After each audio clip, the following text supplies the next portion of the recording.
propagating the reality of life, which is Bollywood movies. So, along with the fact that if you're in love, you must be able to. If you can't do that, you can't be in love. If there's any sign of any physical activity about to happen, a flower has to show up, and it has to be around a tree. Now, I mean, it's impressive for people who were raised believing that to have sex you have to either be in a garden or have it with a flower. We're a billion people. We have figured this out. But anyway, so when I moved abroad, I could smoke freely and I felt very happy. And my mother came to visit. And I told her, I thought, in the spirit of, at the age of 26, being able to tell your parents the truth about yourself, I said, Mommy, I have to tell you, I smoke. She said, it's okay. I'm reading a book. It's about my inner child and how to love my inner child in my journey. I'm very liberated now. Wow, that's great, great. So we're standing outside, this is in Montreal. There was an apartment building and there was a garden and there was a lot of cigarette butts. And I was very conscientious. I would smoke my cigarette, rub out the butt and take it upstairs, throw it in the trash. And I said to Mommy, I said, look at this, all these butts on the floor. Can you believe it? She said, yes. Why do they throw their cigarette butts on the floor? I said, it's not buds, Mommy, it's butts. She said, cigarette butts?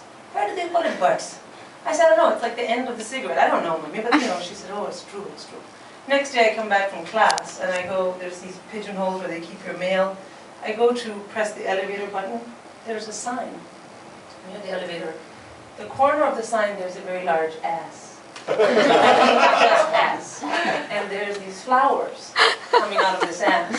And it says, please do not put your butts in our flowers. After all, we do not put our flowers in your butts.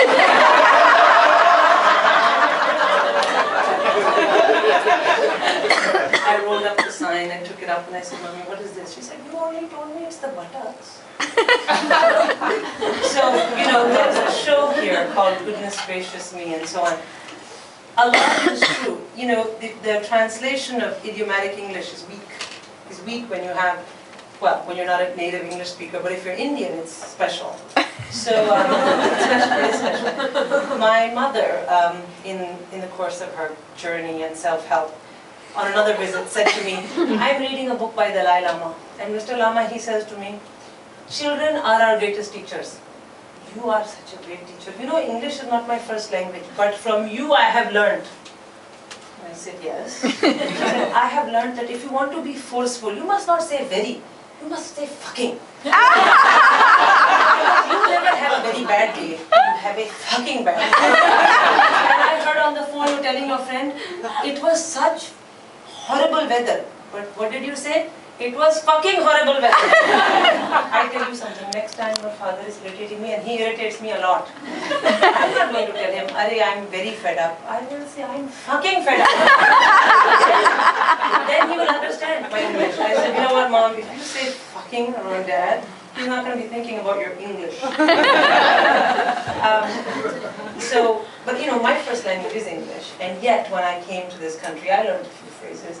I worked on a trading floor in a bank. But I left, as someone else was saying, you left before the bad stuff. Yes, I have nothing to do with that.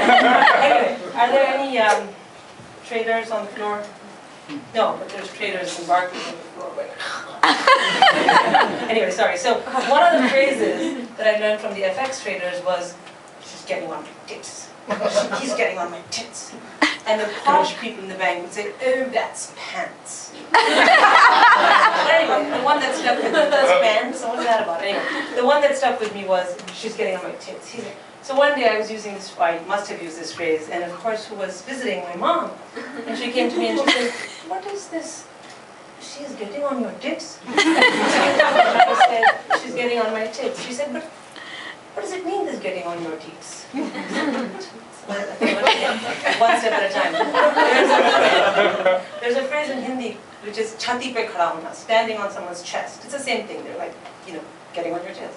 So I explained to her and I said, it's the same thing, Mommy. And she said, oh, but on my chest, I have the one chest. Are they standing on both the teats? And